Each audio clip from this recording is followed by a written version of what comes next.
बिस्मिल्लाहिर्रहमानिर्रहीम। अस्सलाम वालेकुम स्टूडेंट्स। आज का हमारा जो टॉपिक है that is hydrological cycle which is also known as water cycle. ये आपका इस चैप्टर का लास्ट टॉपिक है और एक छोटा सा टॉपिक है जिसको हम डिस्कस करेंगे, जिसमें हम देखेंगे कि हाइड्रोलॉजिकल साइकिल क्या है और उसके स्टेप्स क्या हैं। तो सबसे पहले हम देखते हैं कि what is hydrological cycle. Water जो है वो हमारी लाइफ के लिए बहुत इम्पॉर्टेंट है। वाटर जो है वो हमारी लाइफ के तमाम प्रोसेस चलाने के लिए बहुत अहम किरदार अदा कर रहा है। अगर हम अपने सेल की बात करें तो हमारे सेल में 80% जो है वो वाटर मौजूद होता है, और अगर हम अर्थ सरफेस की बात करें तो 73% water is present on the earth surface. तो हाइड्रोलॉजिकल साइकिल क्या है? Continuous cycling of water between abiotic and biotic components of ecosystem and atmosphere. पानी जो है वो बायोटिक और एबायोटिक कंपोनेंट्स के दरमियान मूव करता जा रहा है साइक्लिंग मैनर के अंदर, that is known as hydrological cycle. जैसे पानी प्लांट्स का हिस्सा है, उधर से कुछ इवेपोरेट हो गया, ट्रांसपायर हो गया, कुछ एनिमल्स ने प्लांट्स को खा लिया, पानी उधर ट्रांसफ़र हो गया, देन एनिमल्स के अंदर इवेपोरेशन का प्रोसेस हो गया, पानी एटमॉस्फेयर के अंदर चला गया। इस तरह से डिफरेंट स्टेप्स हैं जो हाइड्रोलॉजिकल साइकिल के अंदर हम देखते होते हैं, जिसमें पानी जो है वो एक साइक्लिक मैनर के अंदर लिविंग और नॉन लिविंग कंपोनेंट्स के दरमियान जो है वो घूम रहा होता है।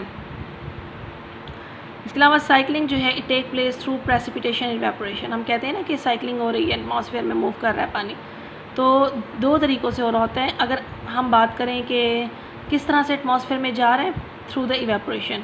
किस तरह से एटमॉस्फेयर से इकोसिस्टम में आ रहा है, it is through the precipitation. तो इन तमाम चीज़ों को हम डिस्कस करेंगे। Now we have steps of cycling process.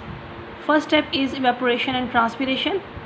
Then we have condensation, precipitation, sublimation, formation of glaciers, flow of water in ponds, lakes and rivers, groundwater, water in plants, and the last one is water in animals. अब इन तमाम के तमाम steps को हम detail में देखेंगे। First of all we have evaporation and transpiration.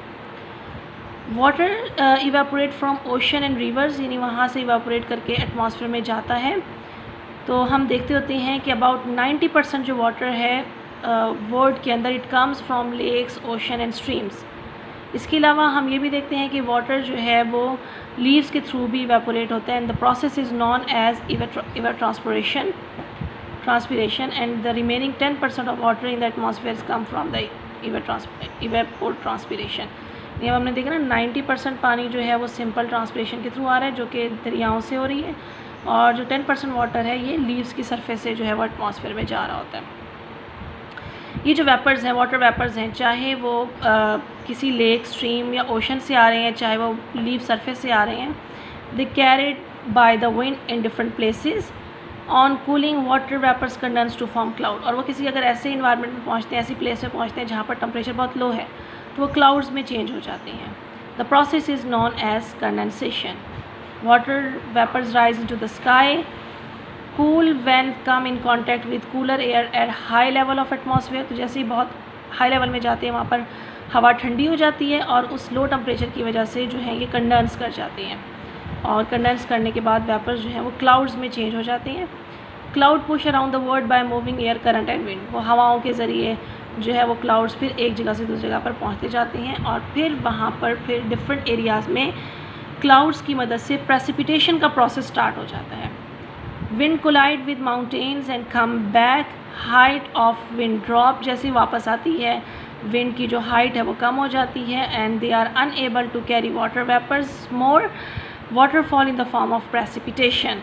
Precipitation hails की form में भी हो सकती है, प्रेसिपिटेशन स्नो की फॉर्म में भी हो सकती है, it may be in the form of icy cold, it may be in the form of sleet, and it may be in the form of rain.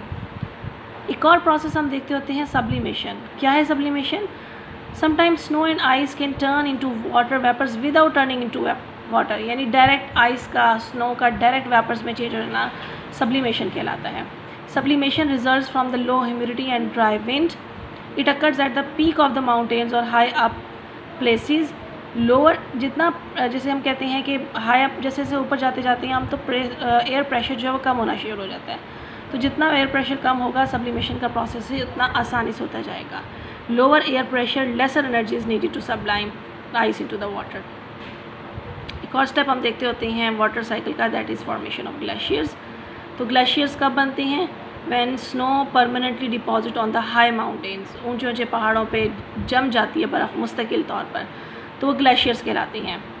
तो ग्लेशियर्स जो हैं they are natural reserves of clean water, साफ़ सुथरा पानी। It is the main source of water for rivers and it is also used as the irrigation purpose. Flow of water, पानी जो है flow करके भी मूव कर रहा है। फ्लो कैसे होता है? सम वाटर इवेपोरेट, सम कुछ पानी हम देखते होते हैं इवेपोरेट कर रहा है, कुछ पानी हम देखते होते हैं कि सॉइल में इन्फिल्ट्रेट करके ग्राउंड वाटर में चेंज हो रहा है। बाकी का जो पानी है it moves as run off and seepage into ponds, lakes and river. ये मूव करता हुआ बहता हुआ पॉन्ड्स, रिवर्स और लेक्स में चला जाता है और वहाँ से वो फिर इकट्ठा होकर ओशंस में चला जाता है। Direction in which the water moves is known as stream flow. तो जिस डायरेक्शन में पानी मूव कर रहा है, चाहे वो पॉन्ड्स की तरफ जा रहा है, लेक्स की तरफ जा रहा है, रिवर्स की तरफ जा रहा है या वहाँ से ओशन की तरफ जा रहा है, इस डायरेक्शन को हम कहते होते हैं stream flow. And it produce current with in the river and stream. ये जो फ्लो है ये करंट प्रोड्यूस करता है जिसको हम वाटर करंट का नाम देते हैं। Streams and rivers will run off to form lakes and rejoin the ocean. फिर हम देखते होते हैं कि हमारे पास ग्राउंड वाटर भी है। Ground water is basically water table, जो ज़मीन के नीचे पानी मौजूद है। अब ये वाटर टेबल बनता कैसे है? बहुत सारा रन ऑफ वाटर या रेन जो है वो इट सीप down the surface of earth.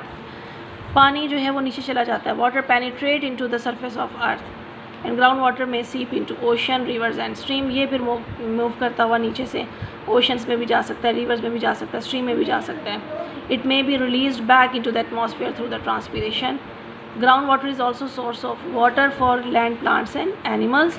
Water come on surface by capillary action. तो ऊपर की तरफ आता है कैपिलरी एक्शन के थ्रू। ये आपने पढ़ा है चैप्टर नंबर 14 फर्स्ट ईयर में बायो की बुक में। तो कैपिलरी एक्शन के थ्रू वाटर जो है वो ऊपर की तरफ आ जाता होता है और रूट जो है वो फिर उस वाटर को एब्जॉर्ब कर लेती हैं। After the absorption water become the part of the plant body and for the efficient absorption there are root hairs. Some water is used during the photosynthesis and most of the water returns into the atmosphere through the evapotranspiration. Some water is the part of the animal. तो animal take water directly or indirectly through plant food, यानी directly पीकर पानी को, indirectly plant food को खाकर जो है वो अपने जिस्म में पानी की कमी को पूरा कर रहे होते हैं। कुछ पानी उनकी बॉडी मेटाबॉलिज्म में यूज़ होता है and the remaining water returns into the atmosphere through excretion and evaporation. तो ये था हमारा टॉपिक और ये चैप्टर जो है वो कंप्लीट हो गया। नेक्स्ट इंशाल्लाह हम नेक्स्ट चैप्टर को स्टार्ट करेंगे, इसको देखें, गो थ्रू करें। बेस्ट ऑफ लक, अल्लाह हाफिज़।